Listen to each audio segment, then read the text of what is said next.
नमस्ते साथीहरू, तपाईँहरूलाई स्वागत छ मेरो युट्युब च्यानलमा। तपाईँहरूको लागि म एउटा रिजल्ट लिएर आइसकेको छु। लुम्बिनी प्रदेशको 5औँ तहको प्रथम पत्रको नतिजा आज चाहिँ प्रकाशित भइसकेको छ। फागुन 17 गते भएको इक्जाममा जम्मा सहभागी साथीहरू 4417 जनामध्ये 1740 जना उत्तीर्ण हुनुभएको छ र उत्तीर्ण प्रतिशत चाहिँ तपाईँहरूलाई 39.39 रहेको छ। तपाईँको के भन्नुहुन्छ भने तपाईँहरूको पास हुनुको रिजल्ट फर्स्ट पेपरको चाहिँ यो तलमा आएको छ। यसको चाहिँ पिडिएफ रहेको छ। यसको पिडिएफ म झन्डै तपाईँलाई हेराउन गइरहेको छु र तपाईँहरू आफ्नो रोल नम्बर जुन हुन्छ त्यो प्रवेश पत्र लिएर हेर्नु होला तपाईँको रोल नम्बर कति छ र तपाईँ मिलाउँदै गर्नु होला। म माथि स्क्रोल डाउन गर्दै जान्छु।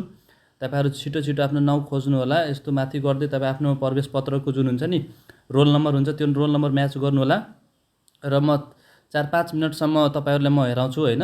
अनि सबै चाहिँ सकिहाल्छ, तपाईँ हेर्दै गर्नु होला। र च्यानलमा चाहिँ नयाँ हुनुहुन्छ भने तपाईँहरू पहिला सब्सक्राइब गरेर च्यानललाई लाइक गरिदिनु होला र त्यो नोटिफिकेसनको बेल चाहिँ अन गर्नु होला र तपाईँहरू जति पनि मेरो युट्युब च्यानलमा भिडियो आउँछ त्यो पहिला नोटिस गइहाल्छ। हस्त म भिडियो स्टार्ट गर्न लाग्दैछु। तपाईँहरू हेर्न सक्नुहुन्छ क्रमशः 1 नम्बरमा हरिकृष्ण उपाध्यायको नाम रहेको छ। यस्तै गरी अब म माथि स्क्रोल गर्दै जान्छु। तपाईँ आफ्नो नाम र रोल नम्बर हेर्दै गर्नु होला र बुबाको नाममा म्याच गर्नु होला। यहाँ बाजेको नाममा म स्क्रोल डाउन गर्दै जान्छु।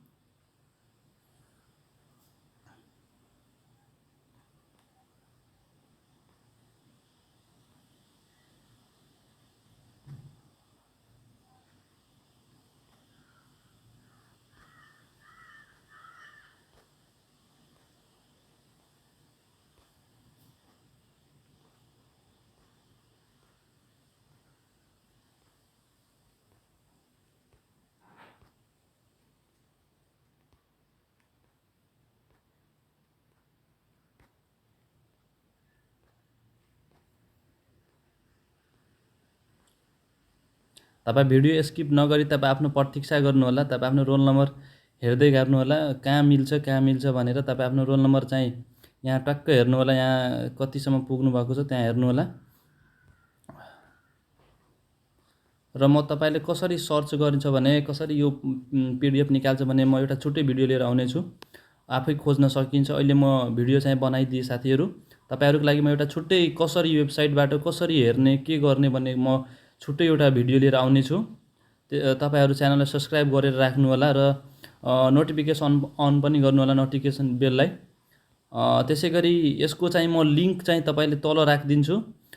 फेसबुक पेजको लिङ्क हुन्छ राखिदिन्छु। अनि लोकसेवा आयोगको पनि लुम्बिनी प्रदेश लोकसेवा आयोगको म लिङ्क डाइरेक्ट राखिदिन्छु। तपाईँहरू गइहाल्नुहुन्छ त्यहाँ ठ्याक्क पिडिएफनिर।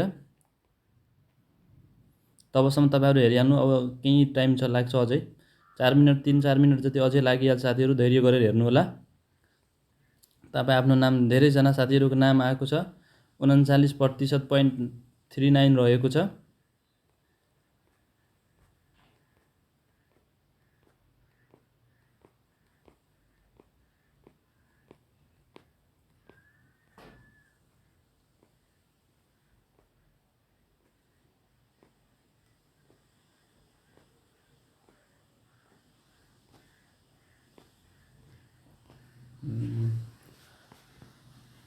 हामीहरू लास्टतिर आइसकेका छन् साथीहरू। जम्मा आधी पुगिसकेका छन्, आधी। अब म फास्ट गर्दैछु साथीहरू। तपाईँहरू छिटो छिटो आफ्नो नाम मिलाउनु होला। कसको नाम आइसकेको छ तल कमेन्टमा पनि नाम आएको भनेर भनिदिनु होला, म बुझिहाल्छु। अनि तपाईँ भेट्न सक्नु भएन भने कमेन्टमा चाहिँ तपाईँ आफ्नो रोल नम्बर चाहिँ राखिदिनु होला। म पनि खोजेर भनिदिन्छु पास हुनुभएको छ कि पास भएको छैन भनेर। अब झन्डै 1देखि 2 मिनटसम्म मात्र हेर्नुपर्ने हो साथीहरू, भइहाल्छ, सकियो। तपाईँहरू खोज्दै गर्नु, यस्तै हेर्दै गर्नु। यहाँ क्रमशः दिएको छ सबैको रोल नम्बर पनि क्रमशः राखिएको छ। नामको वाइजले छैन, रोल नम्बर वाइजले राखेको छ क्रमशः गरेर।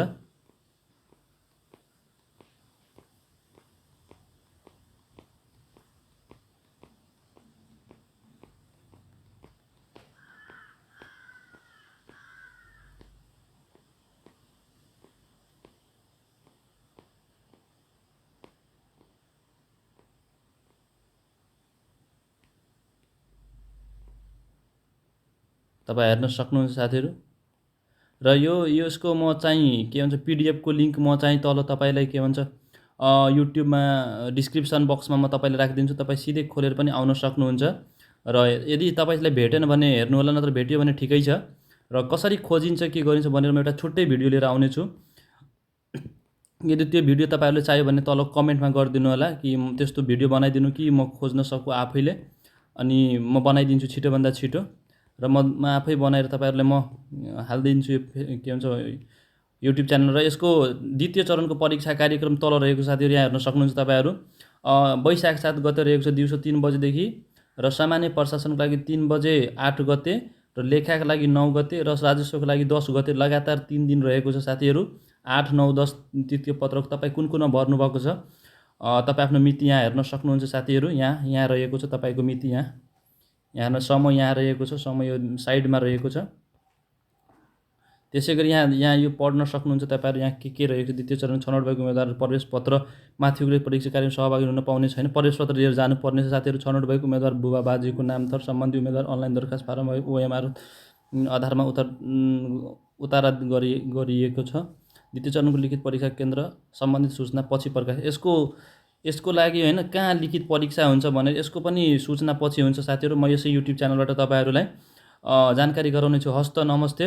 र के भन्छ तपाईँहरू च्यानलमा नयाँ हुनुहुन्छ भने सब्सक्राइब गर्नुहोला, र भिडियोलाई मन परेमा लाइक गर्नुहोला। जय नेपाल, हस्त, धन्यवाद।